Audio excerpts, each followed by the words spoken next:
3 வயதில் விளையாடிக் கொண்டே ரயிலில் ஏறி தமிழ்நாட்டிற்கு வந்த சிறுவன் 31 ஆண்டுகளுக்கு பிறகு பெற்றோரை தேடிச் சென்ற பாச மகன். இதயம் நொறுங்க வைக்கும் பரிதாப கிளைமேக்ஸ். நடந்தது என்ன என்பது குறித்து விவரிக்கிறது இந்த செய்தி தொகுப்பு.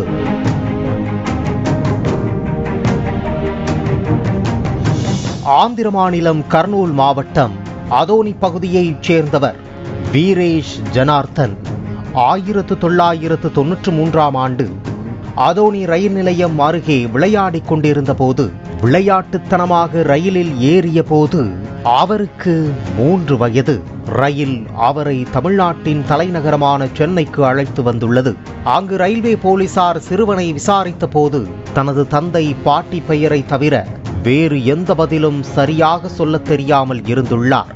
இதனால் குழப்பமடைந்த ரயில்வே போலீசார் ஆதரவற்ற குழந்தைகள் இல்லத்தில் சேர்த்துள்ளனர். சிறுவன் யார் என்கிற அடையாளத்தை தெரிவிக்க இயலாமல் மும்பைக்கு மாற்றப்பட்டுள்ளார்.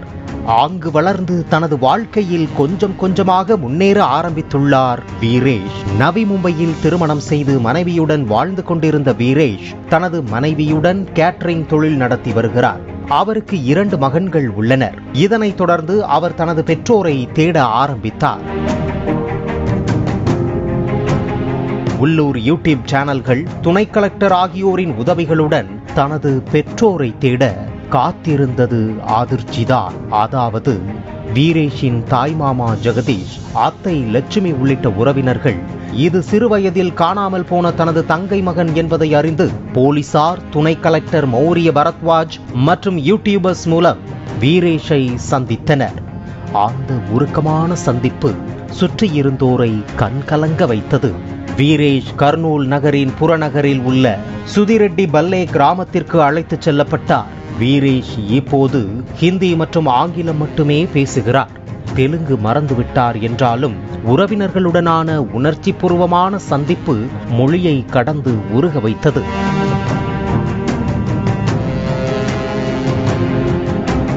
இதனைத் தொடர்ந்து தனது தாய், தந்தை, பாட்டியை சந்திப்பேன் என்று பெரும் ஏக்கத்துடன் காத்திருந்த வீரேஷுக்கு அதிர்ச்சியை ஏற்படுத்தும் செய்தியை அவரது தாய்மாமா ஜெகதீஷ் தெரிவித்தார்.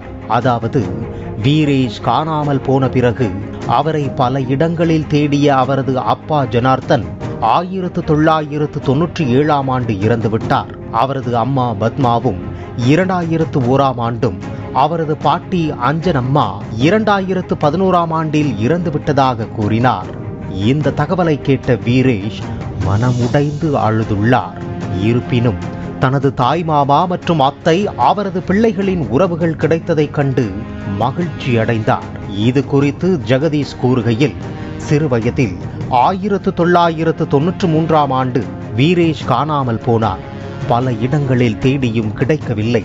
சிறுவயதில் பெற்றோரை பிரிந்த வீரேஷ் திரும்பி வந்தாலும் அவரது பெற்றோர் இவனை பிரிந்து விட்டனர். இருப்பினும் தனது தங்கை மகன் எங்கள் குடும்பத்திற்கு திரும்ப கிடைத்திருப்பது கடவுளின் ஆசீர்வாதம் என உருக்கமாக கூறியுள்ளார். இதனால் தனது தாயையும் தந்தையையும் காண இயலாத நிலையில் கண்கலங்கி நின்றார் வீரேஷ். பிளே ஸ்டோர் மற்றும் ஆப் ஸ்டோரில் இருந்து பாலிமர் செயலியை QR கோடு மூலம் பதிவிறக்கம் செய்யுங்கள். செய்திகளை உடனுக்குடன் பெறுங்கள்.